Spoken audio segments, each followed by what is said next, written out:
자유롭고 정의로운 대한민국의 무궁한 영광을 위하여 충성을 다할 것을 굳게 다짐합니다.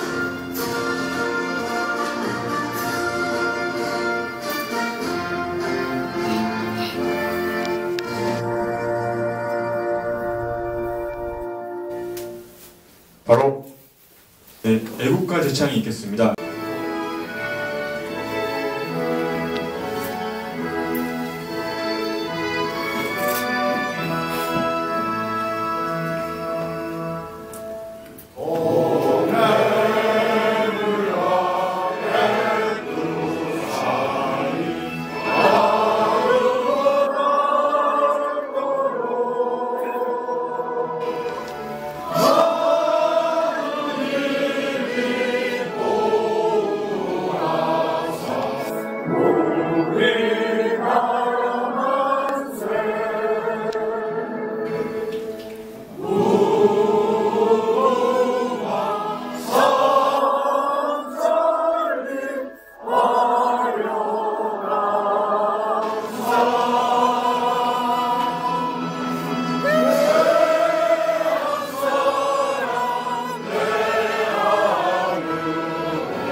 네, 순국선열에 대한 묵념이 있겠습니다. 활동 묵념!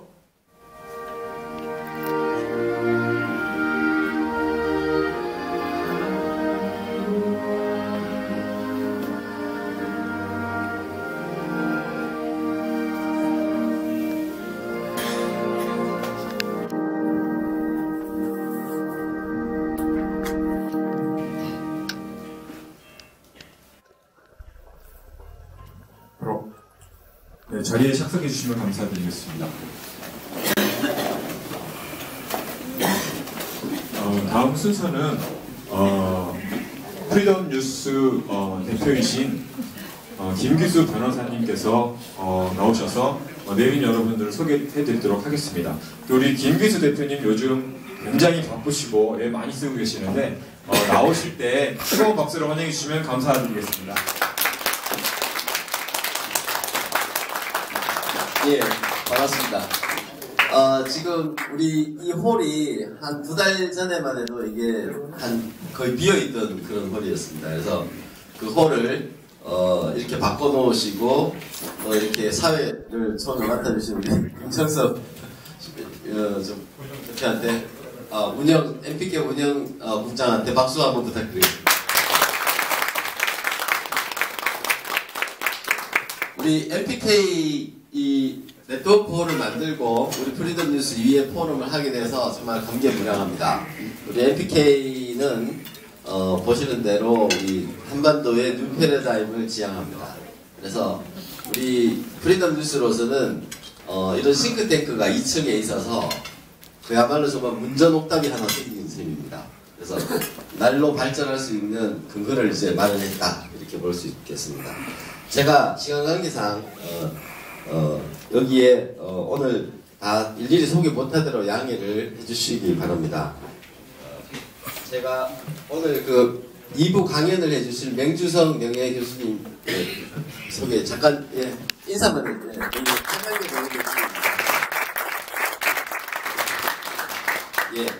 그 우리 청담 여성외과의 김수진 원장님 오셨습니다. 감사합니다.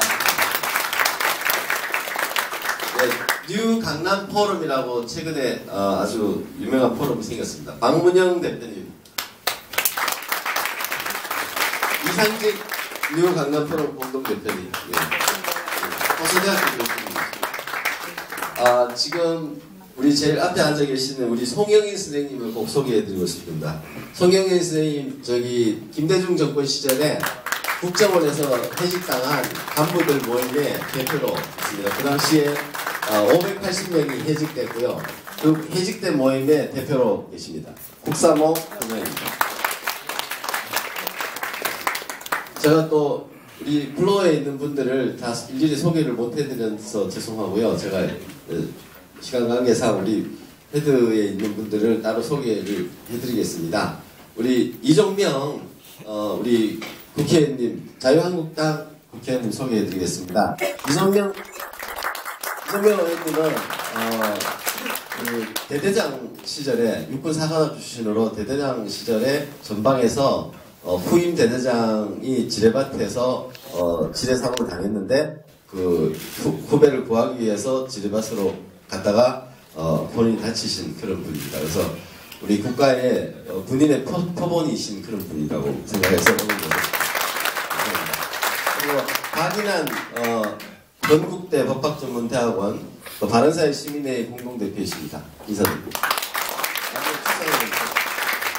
송강주 사단법인 코리아 선진화연대 이사장님 모셨습니다. 네, 조동근 명진회 교수님 바른사회 시민회의 공동대표이십니다. 네, 한국노동운동에서 이분을 빼면 서러워하실 겁니다. 정현수 서울지하철 메트로 협동조합 이사장입니다.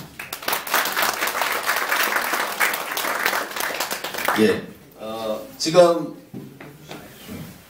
예, 우리 저기 한 분이 빠졌습니다. 예, 건국대 이용식 교수님. 네, 백남기 그 영상국어 를 해서 굉장히 유명해지시고 정말 용기 있는 지식인으로 생각합니다. 예.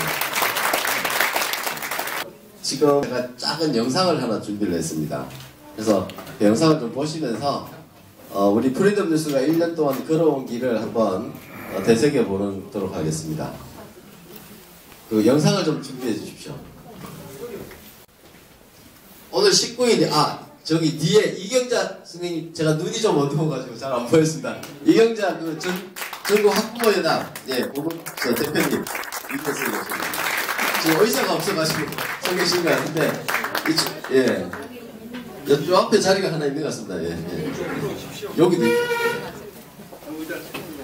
제가 중간중간에 저희가 소개에 올리겠습니다. 오늘 19일은 저희 회사 창립일입니다. 법인 등기부에 12월 19일이 회사 등기 설립일로 되어 있습니다. 그래서 작년 12월 달에 가장 촛불 시위가 드셀 때 저희는 프리덤 뉴스를 설립했습니다. 그래서 오늘까지 1365일이 걸렸는데 그동안 여러 가지 어려움도 있었고 또 그런 게 있습니다. 그래서 그동안 종이신문을 내다가 또 휴관도 하고 했는데 제가 이번에는 타블로이드 팔면으로 오늘 1시간 5시에 그 윤정기에 들어가서 오늘 8시쯤에 3,500부가 오늘 우리 사무실로 여기 옵니다. 그래서 가실 때 신문을 나눠드리겠습니다.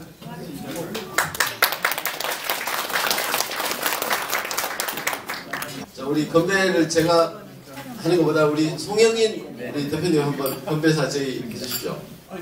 갑자기 반갑습니다. 오늘 제가 추운 날씨에도 불구하고 이렇게 많이 참석해 주셔서 고맙습니다. 대한민국이 이건 대한민국이 아니다. 이렇게 되다가는 공사가 되기는 시간 문제인 것 같아요. 그래서 제가 이 구호를 적으면 우리는 뭉치면 살고 해치면 죽습니다. 그래서 우리 우익이 다 같이 뭉치자는 뜻에서 제가 뭉치면 살고 해치면 하면 죽는다 하면 됩니다. 자, 다 같이 뭉치면 살고 해치면 죽는다. 고맙습니다. 왜 혼자만 떨어져 있어요?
작년 이맘때도 이렇게 추웠지요. 양재동 그 시민의 숲에서 출발을 할 때 우리 김기수 변호사님이 굉장히 걱정을 했습니다.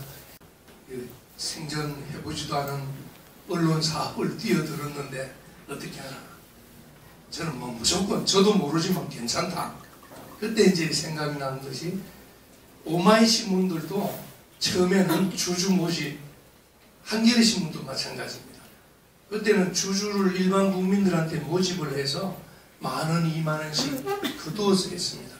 그래서 처음에는 신문도 못 내고 뭐 휴가는 안 한 것 같습니다만 1장짜리, 2장짜리 시작을 해서 지금은 어느덧 한겨레 신문이라면은 이제 뭐 중요신문에 들어가고 오마이 뉴스는 결국 온라인에서는 제일 큰 신문이 됐지. 그래서 우리도 굳이 종이로 만들 필요가 없습니다. 딱 6개월 남은 내년 지방자치선거에 정말 우리 시민사회에서도 단계를 해야겠다고 합니다. 정말 적화가 우려되는 시점이다. 간단히 예를 들면 이번에 독일 가서도 그 많은 사람들을 우리 한독 관계 교류를 한 사람들도 많은데 하필이면은 그 전에 독일 갔을 때도 윤희상이라고 하는 그 월북한 음악가 알지요? 네. 그 양반은 무덤을 찾아가서 했다는 기사가 나왔어요. 거기다가 이번에 중국에 가서는 하필이면 빨갱이 중에 골수 빨갱이인 정율성이라는 사람하고 또 김산이라는 사람, 그 두 사람이 예를 듭니다. 거기 우연의 일치일까요?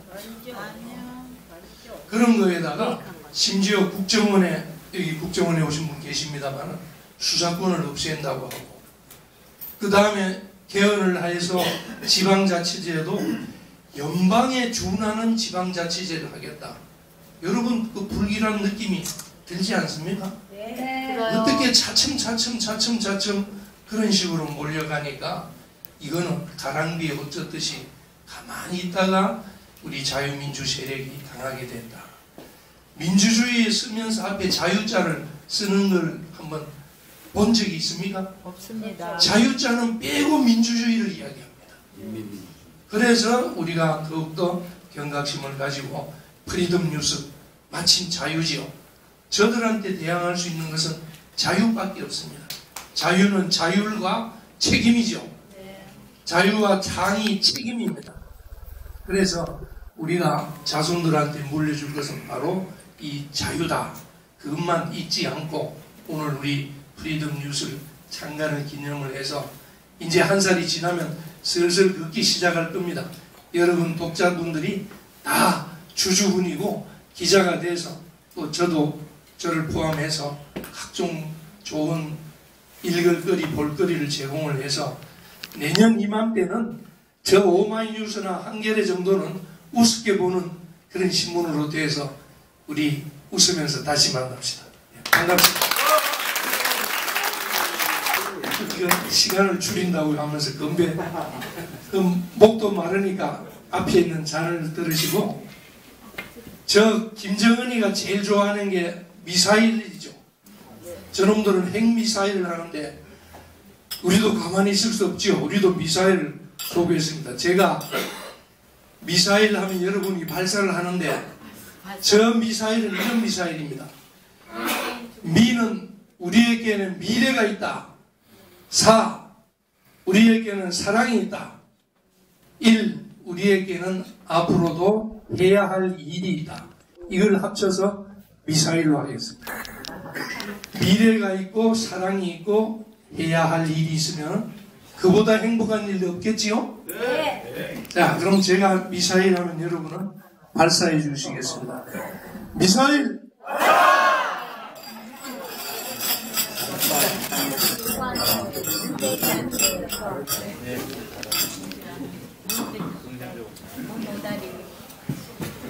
오늘 저기 이 준비된 음식들을 좀 맛을 보시기 바랍니다. 이것은 저기 오늘 세 분이 프랑스 분 세 분이 오셔가지고 음식 준비해 줬습니다. 박수 한번 부탁드립니다.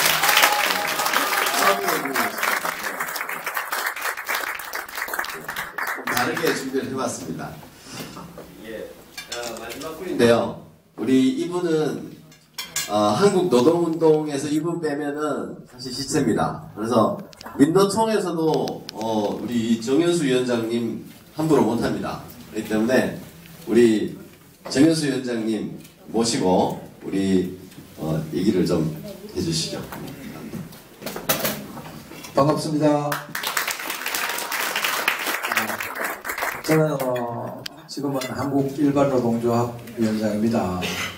제가 서울 지하철 노동조합 위원장을 4번을 했습니다. 초기에 민주노총의 전신인 노동조합 협의회를 만들어서 노동운동을 시작했습니다.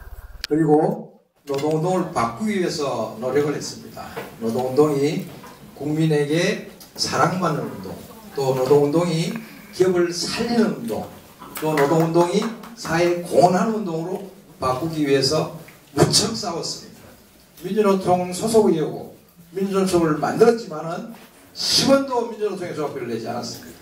그리고 민주노총에서 탈퇴를 했는데 그리고 국민노총을 만들었습니다. 국민과 함께 국민을 섬기고 국민을 사랑하는 노총을 만들었습니다. 그런데 오늘 이제 이렇게 우리 1주년 기념식 그 과정에서 우리 김기수 변호사님 고생도 많이 하셨는데 정말 어렵습니다. 새로운 길은 좌파와 우파가 있는데 좌파 교수들은 내가 어려울 또 노동조합이 어려우면 좌파가 어려우면 달려갑니다. 무료 봉사를 하고 강의를 하고 혼을 다 합니다. 근데 우파 교수들 부르면 안 옵니다. 돈 안 주면 안 옵니다. 시장은 그렇게 변질되어 있습니다. 그리고 우리 아기들이 우리는 시대를 겪었습니다. 배고픔도 겪었고 유교도 겪었고 보릿고개도 넘겼습니다. 그 사이에서 우리는 열심히 살다 보니까 아이들이 무슨 정신을 가지고 어떻게 사는지 몰랐어요. 지금 집회에 나가서 좌파에 운영되는 아이들이요, 좌파가 좋아서 가는 게 아니에요. 지금은 혁명이 왔습니다. 쓰나미가 왔어요. 이것은 남북의 문제보다 더 심각한 거라고 저는 보는 겁니다. 왜냐하면 산업혁명이라는 4차 산업혁명이라는 거는요, 현장에 사람이 없어집니다. 공장에 전부 기계가 들어가기 시작합니다. 인공지능이 들어가면 더 어려워집니다. 그러니까 청년 실업은 갈수록 더 심각해지는 거예요. 서울대 나왔는데, 고대 나왔는데, 성균관 나왔는데 취업이 안 됩니다. 이 친구들이 어디 가겠습니까? 그런데 이 안에서 먹고 자란 게 뭐였습니까? 이데올로기를 먹고 자란 거예요. 우리 쪽의 지도자들은, 우파 지도자들은 희생하지 않습니다. 봉사하지 않습니다. 섬기지 않습니다. 그렇게 하면 제가 민주노총을 탈퇴하고 국민노총을 만들 때 이론의 기동을 만들어야 돼요. 그리고 또 왜 우리가 자유주의 시장 경제에서 노동이 생산성을 향상하고 우리 사회의 중심이 가는 그런 새로운 시대를 만들어줘야 된다. 그 이론가들을 모으면요, 안 옵니다. 돈을 줘요. 그래서 우리 사회가, 우리 지도자들이 다시 한번 생각해 볼 기회를 가져야 됩니다.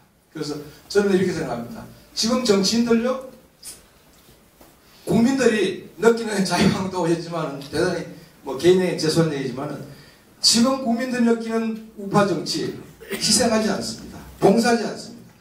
재산을 지키려고 정치를 하는 사람입니다. 내가 판사 검사 했는데 거기서 큰 권력을 잡기 위해서 정치하는 사람들, 이런 사람들 태극기 집회에서 국민들이 죽어나가고 정말 힘들 때 거기서 뒷짐 주고 더 싸워주기를 바라는 사람들이 있어요. 좌파는 앞장섭니다. 그들이 앞장서서 국민을 인솔합니다. 누구를 따르겠습니까? 누구를 힘이겠습니까? 그래서 저는 이렇게 생각합니다. 지금 우리 시대는 정말 남북전쟁보다 더 큰 쓰나미가 온다는 거예요. 4차 산업혁명은 일자리가 없습니다. 시장에 장사가 안 되게 되어 있습니다. 왜냐하면 핸드폰 안에 카메라, TV, 인터넷 다 들어가 있습니다. 사진관이 되겠습니까? 카메라 가게 되겠습니까? 뭐가 되겠습니까? 이 시장의 속도는 더 빨라집니다. 현장에는 기계가 들어가니까, 인공지능이 들어가니까 과거의 1, 2차 혁명하고는 전혀 다른 현상이 나타납니다. 사람이 없습니다. 그러면 이 쓰나미가 몰려올 때 우리가 어떤 행동을 해야 되는지, 어떤 노력을 해야 되는지 이런 것들을 고민해 봐야 된다 생각합니다. 무조건 미워할 게 아니라 솔선하고 낮추고 겸손하고 그리고 자유시장의 가치를 크게 지키고 함께 노력하는 그런 문화로 바꿔야 됩니다. 과거에 박근혜 당기에서 개혁할 때 보여줄 때 저는 수차례 얘기를 했어요. 그냥 개혁이라고 말하지 마라. 개혁하다 보면 다 적을 만드는 거예요. 언론 개혁 돼야 되죠. 그게 전부 다 엉터리들 뜯어먹는 사람들 언론 가지고 장난치면 얼마나 많습니까? 개혁돼야 되는데 그들을 개혁이라는 게 누가 좋아하겠습니까? 미래를 함께 준비해야 된다. 교육개혁. 교육도 지금 인터넷 통해서 교육이 시작되고 과거 방식 교육은 되지 않지 않습니까? 그러면 함께 준비하는 미래라고 해야 됩니다. 그죠? 근데 이걸 개혁이라고 보니까 이놈도 반대하고 저놈도 반대하고 다 반대합니다. 언론 반대하고 노동계 반대하고 전부 적을 만들어 놓으니까 이 적을 어떻게 감당하겠습니까? 이제는 함께하는 미래라고 합시다.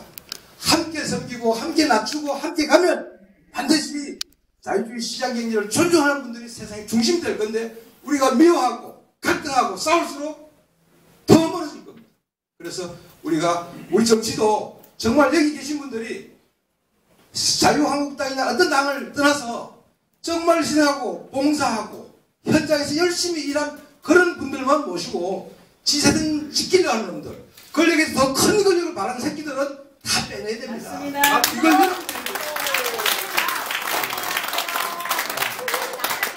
이걸 저는 국민 일반 노조를 다시 만들었습니다. 지금 기득권 노총은 경제활동 인구 2,007명만 속에서 6.7%밖에 안 됩니다. 노동조합을 하지 못하는 대다수 국민 94%가 우리 국민들입니다. 국민들이 자주경제를 만들려면 이 조합을 통해서, 협동조합을 통해서 자주경제를 만들어서 함께하는 미래, 또 위기를 헤쳐나갈 수 있는 비전, 이런 것들이 있으면 반드시 우리 아이들, 후배들은 함께 갈 거라고 믿습니다.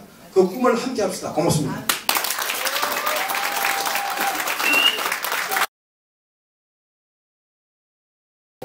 원고 분량이 많아서 이 종이를 이렇게 들고 할 수가 없어서 앉아서 한번 용서해 주시기 부탁드립니다.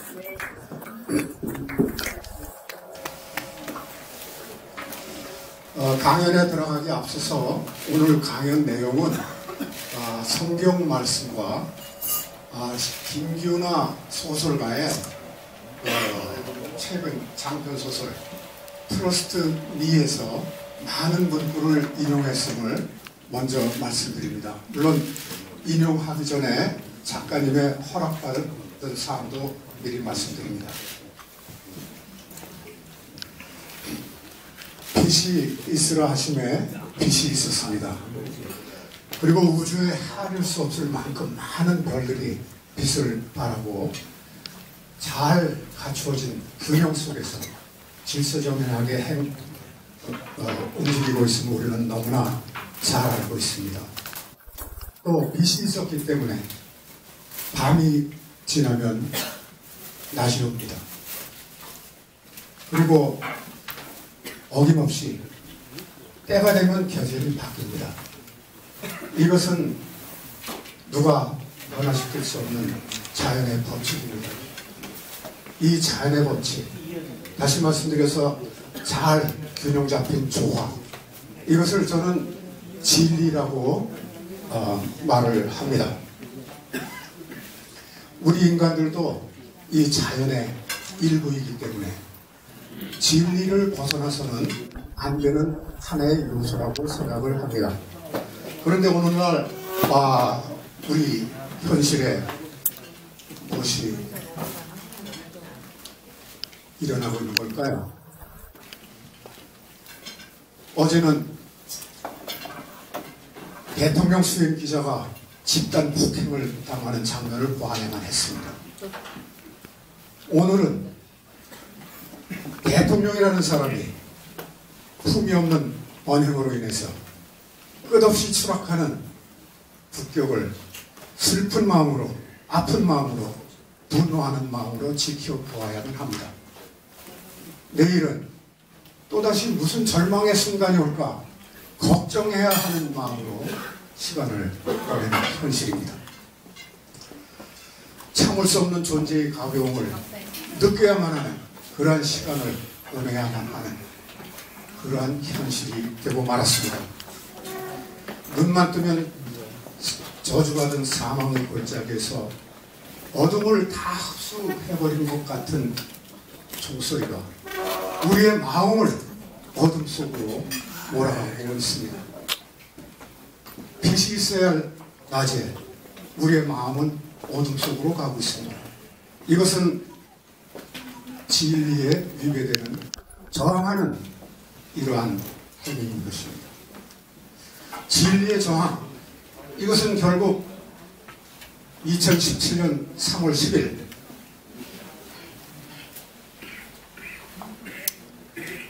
대통령의 탄핵이 인용됐던 순간 자유 대한민국의 법치주의를 말살시키고 말았습니다.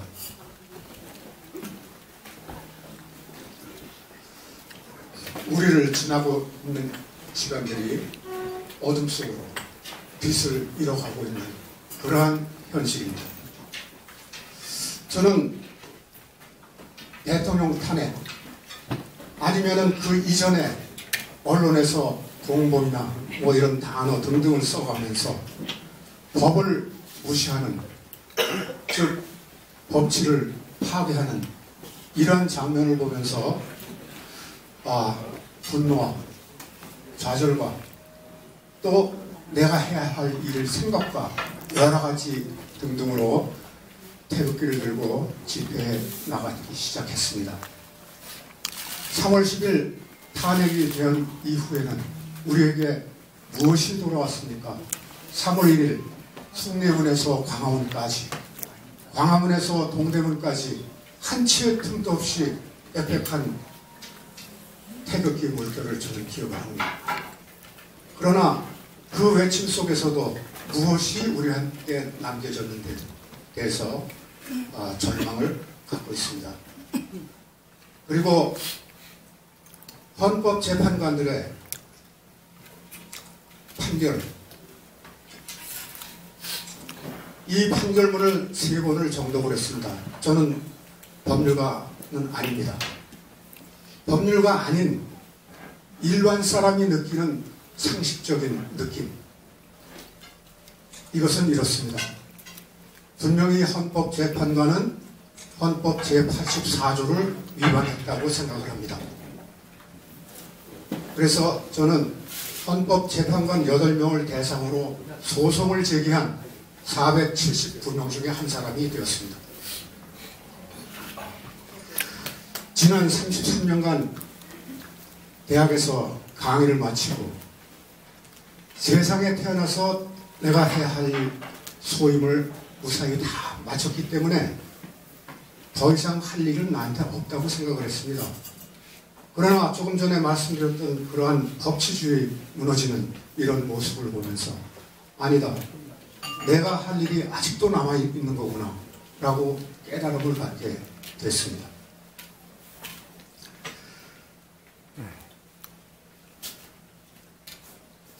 3.1절날 그렇게 많은 외침이 있음에도 돌아오는 것은 아무것도 없음을 보면 내가 할 일이 무엇인가 생각해 봤습니다. 아무리 생각해도 나는 것이 아무것도 없었습니다. 이미 멍들어버린 텅 빈 이 가슴 속에 남아있는 것은 나는 길바닥에 놔둔 거는 핏길은 낙엽의 한 잎밖에 안 되는구나. 검은 바람이 불어오면은 그 바람 방향에 따라서 바닥에 쓸려가면서 부딪혀가면서 부서지면서 그러면서도 무엇을 하나 할 수 없는 무기력한 존재이구나. 이런 허탈감에 빠졌었습니다. 그래서 하나님께 기도하기 시작했습니다. 하나님께서 자유 대한민국을 설계하신 그림이 무엇인지 보여달라고 기도하기 시작했습니다. 하나님께 매달릴 수밖에 없었습니다. 그러던 중에 국가를 잃은 이스라엘이 느헤미야가 무너진 예루살렘 성을 재건하는 모습을 설교를 통해서 보게 됐습니다. 저는 그 모습이 하나님께서 나에게 응답을 주신 것으로 그렇게 생각을 하게 되었습니다. 무너진 자유 대한민국의 법치주의를 재건을 하라는 계시구나. 이렇게 생각을 했습니다.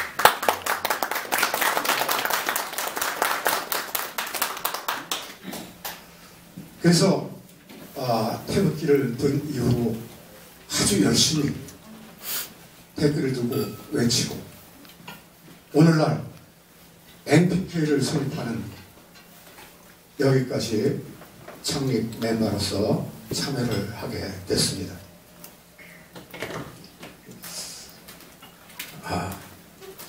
이제 제가 말씀드리고 싶은 강연의 내용은 지금까지 일반 언론이나 아니면 페이스북이라든가 여기를 통해서 왔다 갔다 하는 그러한 사건들 중에서 간과하고 지나가는 그 부분에 대해서 말씀을 드리고자 합니다. 언어에 대한 정의입니다. 첫 번째는 국정농단이라는 단어에 대한 고찰을 좀 해보고 싶습니다. 농단, 사전적인 의미는 독점입니다. 그런데 한자를 살펴보면 물론 독점의 개념도 있지만 단절의 의미가 강하다는 생각을 합니다. 그리고 우리 언론에서 사용하고 있는 국정농단이라는 이 단어의 뉘앙스도 단절이라는 의미가 강하지 않나 이런 생각이 듭니다. 그러면은 단절이라는 관점에서 과연 국정농단은 누가 한 것인가라는 그 부분을 의심을 갖기 시작했습니다. 현재 여당이 야당 시절에 무엇을 했습니까? 전 정권에서 4대 개혁을, 물론 노동개혁 아까 말씀드렸고 하시지만 교육개혁 등 4대 개혁을 하고자 했을 때 더불어민주당은 어떻게 했습니까? 반대를 위한 반대를 하지 않았습니까? 그 당시에 언론에 더불어민주당과 함께 매일처럼 나타나는 단어 하나가 있었습니다. 발목 잡기였습니다. 반대를 위한 반대 때문에 발목만 잡았습니다. 이것이 국정을 단절시킨 것이 아니고 무엇이겠습니까? 그래 놓고는 이들이 정권을 잡고 나서 뭐라고 하고 있습니까? 무슨 단어가 따라다닙니까? 내로남불. 본인들이 무조건 발목 잡은 똑같은 사안을 여당이 됐다고 해서 똑같이 행하면서 야당이 너무한다 라든가, 이거 앞뒤가 전혀 맞지 않습니다. 과연 그러면 국정농단을 하게 된 그 뒤의 배경은 무엇일까요? 저는 이 관점이 대단히 궁금합니다. 나중에 결론을 말씀드리겠습니다. 두 번째는 적폐라는 용어입니다. 적폐. 적폐는 아시다시피 쌓여진 폐단, 어떤 제도적인 것을 의미하는 것이지 사람을 대상으로 하고 있는 것이 아니다라고 생각을 합니다. 적폐청산을 한다고 하면서 지금 무슨 짓을 하고 있는 겁니까? 정적이라고 생각되는 구시대 정권의 사람들 모조리 다 감옥에 잡아넣기 위해서 온갖 기획과 음모, 이거 하고 있는 거 아닙니까? 그러면은 적폐라는 의미는 제도적인 것을 얘기하는데 분명히 사람을 대상으로 하고 있는 겁니다. 이거는 뒤에 무슨 생각을 하고 있지 않은 한은 그렇게 할 수는 없는 노릇이죠. 그런데 그 뒤에 이런 일을 할 수 있는 배경은 있는 겁니다. 대선 당시에 국무총리 했던 어느 분이 무슨 단어를 사용했나요? 괴멸이라는 단어를 사용했습니다. 그럼 괴멸이라는 단어는 분명히 사람을 대상으로 하는 거 아니겠습니까? 현 정권은 괴멸이라는 이 단어를 너무 으스스한 단어이니까 적폐라는 단어로 포장을 했다고 나는 생각을 합니다.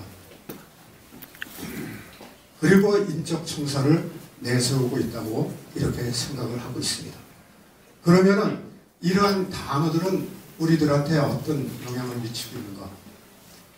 하도 적폐 청산 이렇게 매일 이야기하니까 언론에서 마치 인적 청산을 해도 된다 라는 이런 감각을 갖도록 이성을 마비시키고 있다는 말입니다. 자, 그러면은 적폐라는 단어 뒤에 숨어있는 실체는 과연 무엇일까요? 세 번째는 수구의 민주주의라는 단어입니다. 이 수구의 민주주의, 아까 말씀하셨지만 자유민주주의가 아니라 민주주의 앞에 수구의 민주주의, 이런 단어를 사용하고 있습니다. 이 수구의 민주주의, 수구, 충분히 의논했다. 이런 그 내용 아니겠습니까? 그런데 대통령이 대통령 된 지 20일 만에 원자력 발전소 신고리 5, 6호기를 공사를 중단을 시켰습니다. 그래놓고 중단을 시켜놓고 그 다음에 무슨 공론화위원회를 만들어서 공론화위원회 결정에 따르겠다 이렇게 이야기를 했습니다. 그러면은 법률적으로는 잘 모르겠습니다만 상식적으로 생각했을 때 공단을 중단시켜놓고 공론화를 만드는 이것이 법적인 절차에 합당한 것인지 저는 의문을 제기합니다. 아무리 생각해도 이거는 합당한 법적 절차를 밟지 않았다는 생각이 듭니다. 그 이후에 공론화위원회에서 어떤 결론이 났습니까? 공론화위에서 공사 재개로 결론이 났더니 뭐라고 했습니까? 수구의 민주주의를 보여줬다. 이렇게 얘기했습니다. 절차도 민주적인 절차를 밟았다. 이렇게 얘기했습니다. 수구의 뭔가 상이하고 한 민주주의. 아무리 생각해도 이해가 가지 않아요. 법적인 절차가 합당하지 않다고 생각되기 때문에 이런 단어가 과연 민주주의라는 단어 앞에 붙을 수 있는 것인가? 라는 의문점을 갖게 됐습니다. 그렇다면 이 수구라는 단어 뒤에는 무엇이 숨어있는가? 그 실체가 무엇인가 하는 것이죠. 더군다나 공론화 위원들은 누구였었습니까? 철저히 전문가들을 배제한 비전문가들로 구성이 되어 있었습니다. 이 부분도 왜 그렇게 하는지 도무지 이해할 수 없는 그러한 부분입니다. 이런 의심을 낳게 하는 것이 그 뒤에 실체가 무엇인가를 알고 싶어함을 나타내게 해주는 것이라고 생각을 합니다.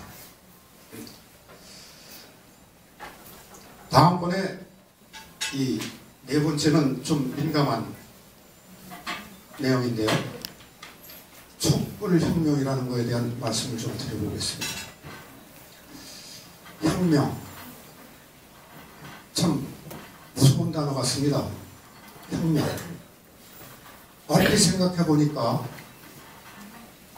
혁명 이전에 국가가 망해가고 있었다라는 그런 그 의미를 주는 듯한 단어처럼 느껴집니다. 따라서 혁명이 필요했다. 라든가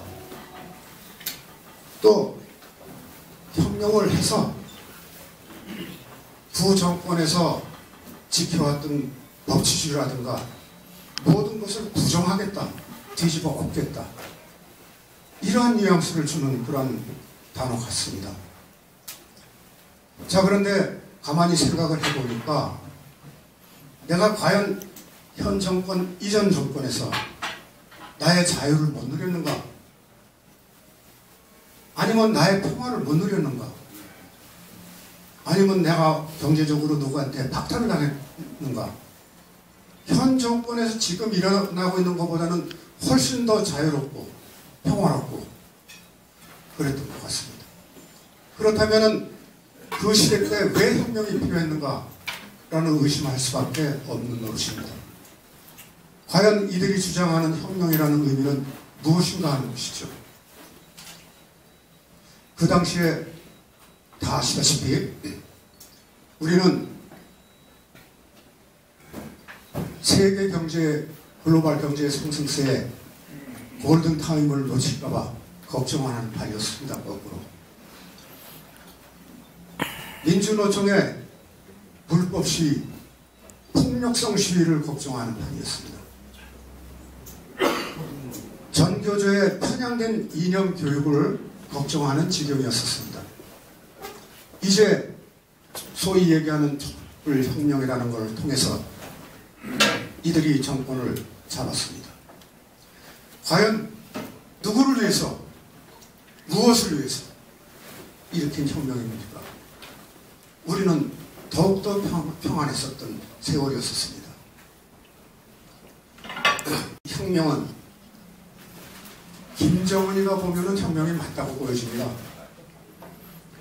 그렇지만 자유 대한민국 입장에서 보면은 글쎄요, 여기 두 자로 된 글자를 제가 써놓았는데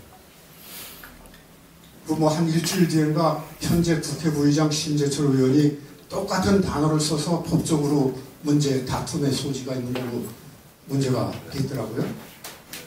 근데 꼭 저는 그 단어를 쓰고 싶거든요. 내란이라는 단어를 쓰고 싶습니다.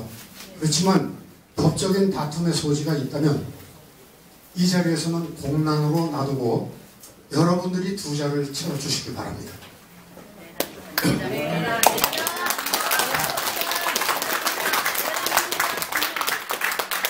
이제 대통령에게 묻겠습니다. 독재자는 살아있는 훌륭한 자를 시기하고 질투한다. 반면에 가장 우매한 자를 총애한다. 라는 헤로도토스의 역사, 이 증언을 들어보신 적이 있는지요? 못 들어보셨다면은 좀 민정수석한테 물어본다면요, 좀 물어보시고요, 이게 무슨 소리인지 좀 알아주시기 바랍니다. 그리고 지금 대통령은 그 둘 중에 어느 편에 서 있는지 이거를 좀 밝혀주시기 바랍니다. 다음에는 언론에 대한 성토를 좀 하겠습니다. 언론에서 거침없이 사용하는 단어가 있는데 그 단어에 대해서 저는 전혀 동의할 수 없는 그런 부분이 있습니다. 탄핵이 시작돼서 지금까지 언론의 보도 행태는 뭐였었습니까? 신속 정확을 생명으로 하는 이 언론이 거짓 음모를 사실인 것처럼 호도하는 집단적인 광기를 부렸다고 저는 봅니다.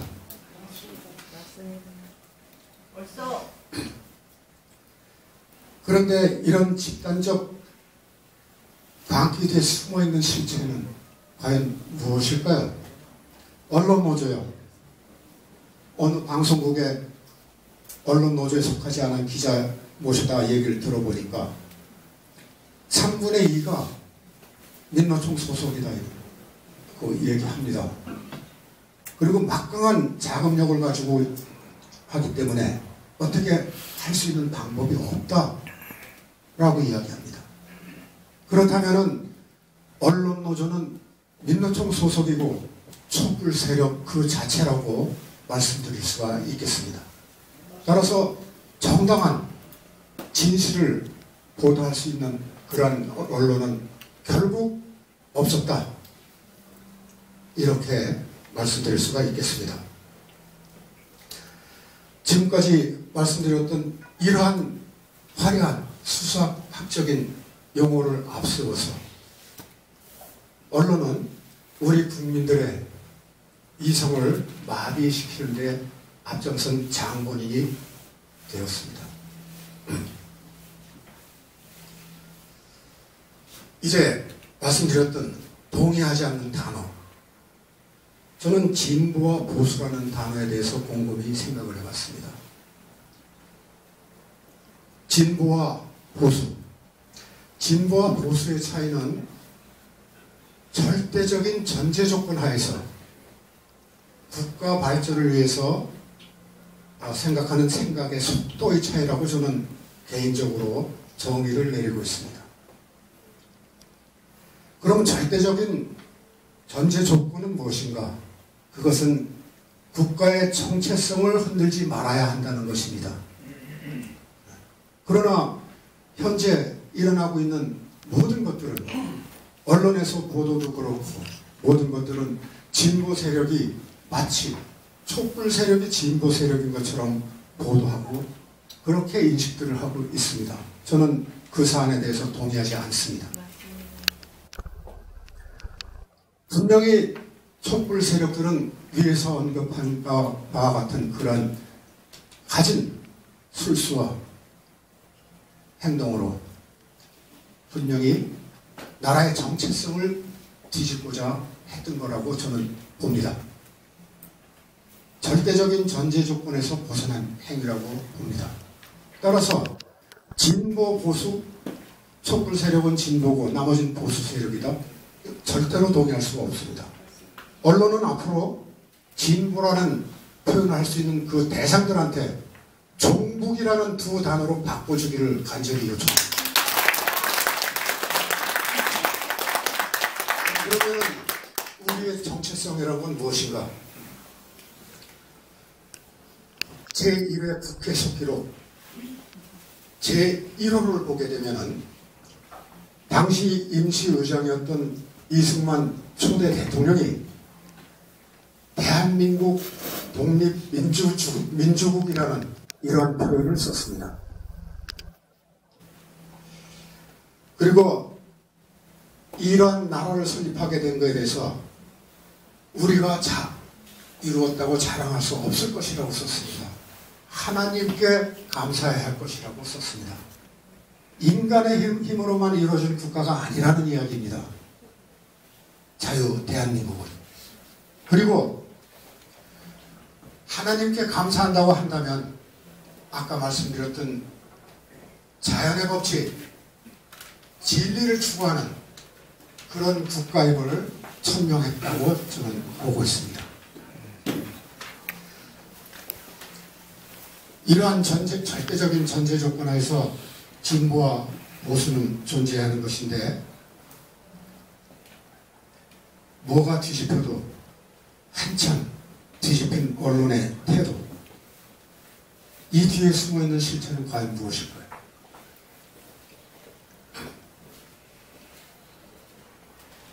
그리고 민주화, 소위 얘기하는 민주화 세력들이 촛불 세력들이 쉽게 한편이 풀어서 얘기해서 촛불 세력들이 민주화 하는데 그들이 이야기하는 민주화의 정체는 도대체 뭡니까? 공산화. 네. 우리는 자유민주주의입니다. 자유민주주의, 국가의 정체성, 자유민주주의, 자유시장 경제주의, 법치주의, 이 3대 요소를 가지고 있는 겁니다. 이 모두를 부정하는 세력에 주장하는 민주화라는 이 민주화의 의미는 과연 무엇일까요? 그 뒤에는 무엇이 숨어 있길래 이런 그 단어를 표현해서 국민들의 이성을 마비시키고 있는 것입니까?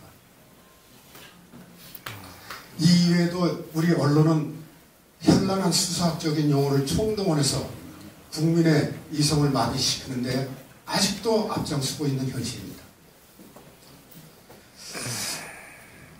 이제 그 뒤에 숨어있는 실체에 대한 의견을 말씀드리겠습니다. 서울대학 트루스포럼 제1차 강연에서 강연을 했던 이동호 씨의 전문을 읽어보면은 이렇습니다.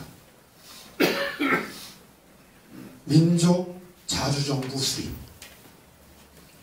민족 자주정부 수립. 다시 말씀드려서 북한에서 이야기하는 남조선 혁명에 의거 수립된 친북 정권과 연방제를 한다. 이 뜻으로 되어 있습니다. 위에서 말씀드렸던 언어, 수사학적인 언어를 내세워서 국민들의 이성을 마비시킨 다음에 순간적으로 하면 또 반대에 부딪힐 게 뻔하니까 서서히 마비시킨 다음에 연방제로 가겠다. 저는 이 모든 것의 실체가 이런 흐름으로 가고 있다. 이것이 저들의 실체일 것이다라고 생각을 합니다.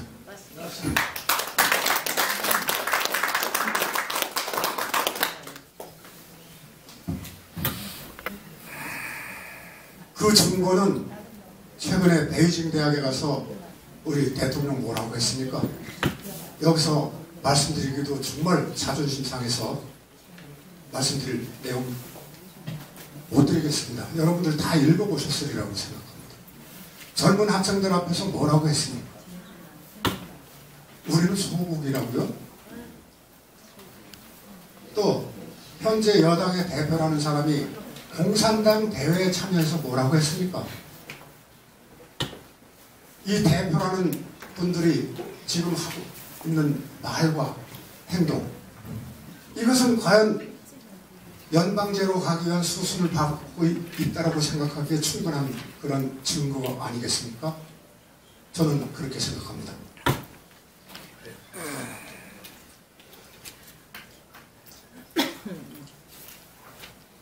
국민 여러분,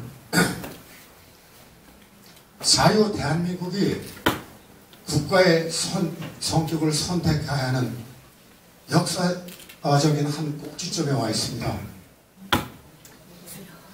우리는 하나의 선택을 위해 무한한 용기와 지극한 충성심을 발휘해야 할 그런 시점에 서 있습니다. 나라가 우리를 부르고 있습니다.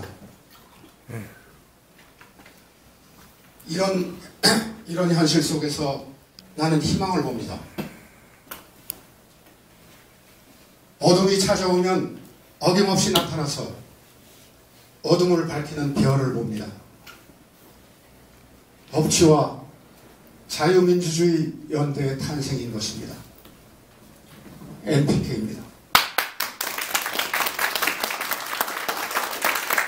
한국이 새로운 패러다임을 위한 싱크탱크의 기능을 갖는 단체가 NPK입니다.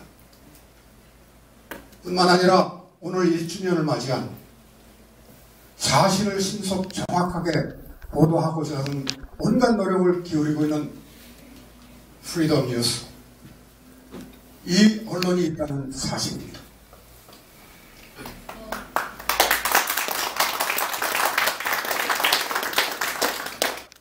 여기에 계신 모든 분들은 엄청난 용기와 충성심으로 법치와 자유민주주의를 수호하고자 굳게 다짐한 분들이라고 믿습니다. 이제 김규나 작가의 소설 트러스트 미에서 문구를 인용하도록 하겠습니다. 이런 현실 속에서 나는 누구인가가 아니라 나는 무엇인가라는 문구입니다. 누가 나에게 너는 무엇이냐고 묻는다면 저는 이 순간에 나는 법치주의와 자유민주주의를 지키기 위한 도구입니다. 이렇게 말씀드리겠습니다. 혹시 어느 분이 그러면 너는 누구인가를 묻는다면 이렇게 답변을 하겠습니다. 치열했던 한 시대에 어둠을 땅속에 묻어버리고 저 앞에 보이는 불빛을 향해 알몸으로 달려나가는 소설 속의 주인공 강무헌이라고 말씀드리겠습니다. 저 앞에 보이는 불빛을 향해 알몸으로 달려가겠습니다.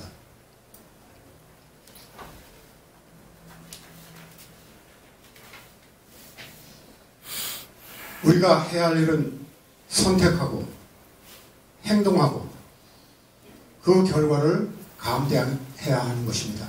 그리고 후회하지 말아야 하는 것입니다. New Paradigm of Korea. 지금은 작은 하나의 연대로 시작하지만 크게 성장해서 국가의 정책까지도 제시할 수 있는 미국의 마치 브루킹스 연구소와 같은 기능을 갖는 재단으로 성장하기를 기원합니다.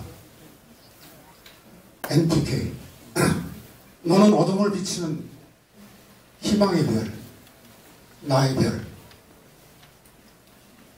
Trust me, trust you. 시작은 미약하지만 끝은 창대하리라는 하나님의 말씀을 되뇌면서 강연을 접고자 합니다. 이제 희망의 별을 만드는 데 진력을 다하신 김미영 교수님, 도태우 변호사님, 그리고 우리 김기수 변호사님의 노고에 치아를 드리며 존경의 말씀을 드립니다. 그리고 오늘 이 강연의 마무리를 트러스트 유로 마무리를 질 수 있도록 허락을 해주신 작가 김규나님한테 감사의 말씀을 드립니다.